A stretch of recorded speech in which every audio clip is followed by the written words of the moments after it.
नमस्कार दोस्तों, मैं आपका स्वागत करता हूं आपके अपने चैनल गार्डन वाले बाबू में। तो आज हम लोग एक तुलसी की रिपोर्टिंग करना सीखने वाले हैं। तुलसी को प्लास्टिक के गमले में कैसे लगाना चाहिए और क्या क्या चीज़ों का ध्यान रखना होता है, ये मैं आपको बताने वाला हूं। तो सबसे पहले आपको तुलसी पूजन की और तुलसी विवाह की बहुत सारी शुभकामनाएं, जो कि हमारा इस एकादशी से शुरू हो चुका है और आने वाली पूर्णिमा तक रहेगा। तो इसी के बीच में पहले माफ़ी चाहता हूँ, थोड़ा सा लेट हो गया हमको इस वीडियो को डालने में। तो उससे पहले आपको मैं बता देता हूँ कि तुलसी लगाते समय किन चीज़ों का ध्यान रखना होता है और तुलसी को रिपोर्ट कैसे किया जाता है। तो चलिए बताता हूँ क्या क्या लगेगा। तो सबसे पहले आपको मैंने पहले से ही रेत मिला लिया है। तो ये वो मिली हुई मिट्टी है और ये थोड़ी सी कंपोस्ट है, अभी हम लोग डाल रहे हैं क्योंकि ठंडी का सीज़न है। ये मिक्स करेंगे हम लोग पॉटिंग मिक्स के तौर पर। और साथ में हमको कुछ लगने वाले हैं कोकोनट हस्क और नारियल के छिलके, जो क्यों लगने वाले मैं वो आपको बताऊंगा। और पॉट तो हमें लगने ही वाला है तुलसी लगाने के लिए। तो हम यहाँ पे प्लास्टिक के पॉट का यूज़ करने वाले हैं। इसमें आप देख रहे होंगे पहले से ही एक तुलसी लगी थी। तो वो हमारे पास में मेरे ही पड़ोस में एक आंटी रहती हैं, उनकी तुलसी लगी थी। उन्होंने कुछ गलतियाँ कर दी थी, इसलिए उनकी तुलसी भी जल गई। तो उसी का हम लोग बता रहे हैं। तो एक साथ में हमारे दो काम हो जा रहे हैं। तो उसमें सबसे पहले जब आप कोई भी प्लास्टिक का पॉट लेंगे तो डायरेक्ट उसमें ना लगा दे, कुछ यूज़र्स उसकी गलती करते हैं। तो सबसे पहले आपको इतना बड़ा कोई खड्डा करना है उसके अंदर।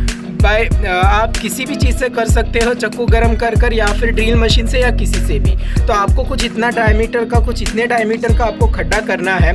तो इतना बड़ा। अब आपको क्वेश्चन आया होगा कि इसमें मिट्टी डालने के बाद तो ये बह जाएगा। ऐसा नहीं है। उसके लिए हम लोग यूज़ करने वाले हैं नारियल के छिलके। नारियल के छिलकों को आप पहली स्टेप उसके अंदर डाल दीजिए और इस खड्डे को बुझा दीजिए, इस छिद्र को, और इस होल को थोड़ा इस तरह से उसी के ऊपर आपको रख देना है। इसी को गार्डनिंग टर्म में हम लोग ठीकरी कहते हैं। अगर आपके पास में कोकोनट हस्क अवेलेबल नहीं है, कि मिट्टी के क्ले पॉट के दिए होंगे, तो आप इसको भी उस खड्डे पर उल्टा रख सकते हैं। तो इससे क्या होगा दोस्तों, तो पानी निकल कर चला जाएगा और आपकी मिट्टी नहीं बहेगी। आप इसके नीचे देख सकते हैं, अभी ये कोकोनट जो हस्क है ये पूरी तरह से इसको कवर कर चुकी है।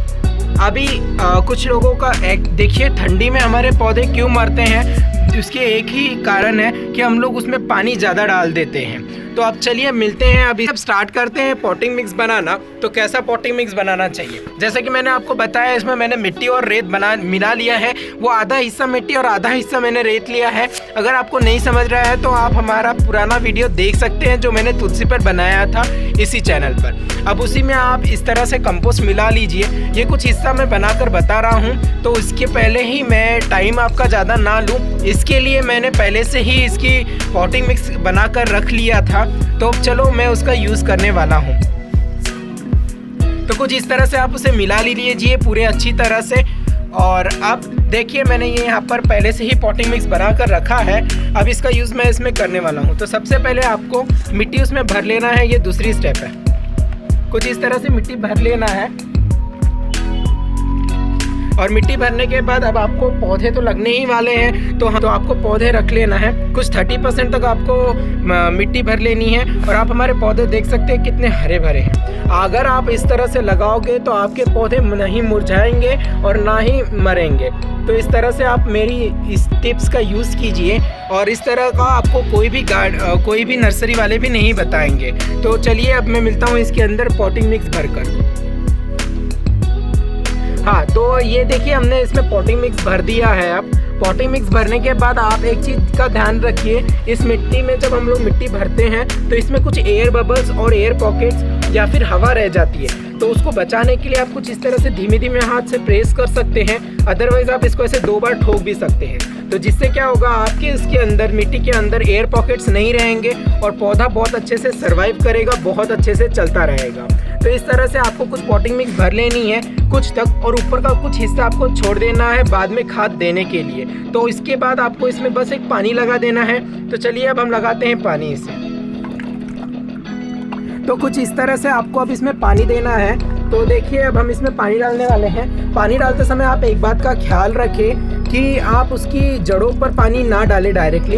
तो इस तरह से कुछ आप हाथ का उपयोग कर सकते हैं, या फिर आप कुछ पत्थर का या फिर कुछ ऐसे ऑब्स्टैकल का यूज़ कर सकते हैं। आप देख रहे होंगे मेरी मिट्टी बहुत ही ड्रेनेज वाली है, तो विदिन अ मिनट इसमें से पानी बाहर चला जा रहा है। आपको अगर देखना है तो मैं आपको और एक बार डाल के बताता हूँ। तो कुछ इस तरह से आपको उसके डायरेक्ट जड़ों पे नहीं डालना है, आजू बाजू पानी डालना है। तो कुछ इस तरह की मिट्टी बनाइए, पानी तुरंत ही नीचे से निकल जाना चाहिए। तो आपका कुछ ड्रेनेज ऐसा होना चाहिए मिट्टी का, कि पानी तुरंत ही निकल जानी चाहिए। इस तरह की तुलसी लगाइए, आप भी तुलसी पूजन कीजिए, तुलसी का विवाह कीजिए हमारे साथ में। तो चलो मिलते हैं कुछ नए वीडियो में, नए वीडियो के साथ, नए आइडियाज़ के साथ। ख्याल रखें अपना, ख्याल रखें मदर अर्थ का, और साथ धन्यवाद। अब मैं आपको इसमें एक चीज़ और बताऊंगा, आपको इसका मॉर्निंग अपडेट बताऊंगा। तो मेरी तुलसी नहीं, कभी भी लगाने के बाद में कभी भी नहीं मुरझाती है। तो आप ज़रूर इस वीडियो को फॉलो कीजिए और इस तरह से तुलसी लगाइए और तुलसी का विवाह बहुत अच्छे से संपन्न कीजिए। Hello friends, good morning. ये यस्टरडे मॉर्निंग, ये आज मॉर्निंग का मैं आपको अपडेट शेयर कर रहा हूँ। आप देख सकते होंगे मेरे तुलसी के पौधे को, ये अभी भी मुरझाया नहीं है, मतलब इसको रिपोर्टिंग शॉक नहीं लगा है। तो इस तरह से आप मेरी इस ट्रिक को इस वीडियो में मैं आपको अपडेट शेयर कर रहा हूँ। तो आप कुछ इस तरह से तुलसी को लगा सकते हैं। तो आप देख सकते हैं। इसके बाद आप यह एक बात ध्यान रखिए कि इसको आपको कुछ दिन तक, मिनिमम 3 दिन तक शेडी एरिया में रखना है, छाँव वाले एरिया में रखना है। उसके बाद धीरे धीरे कर ही धूप देनी है, डायरेक्ट धूप में ना रखें, वरना आपका पौधा मुरझा सकता है, क्योंकि अभी हमने इसको ट्रांसप्लांट किया है। तो चलिए बने रहिए हमारे चैनल के साथ।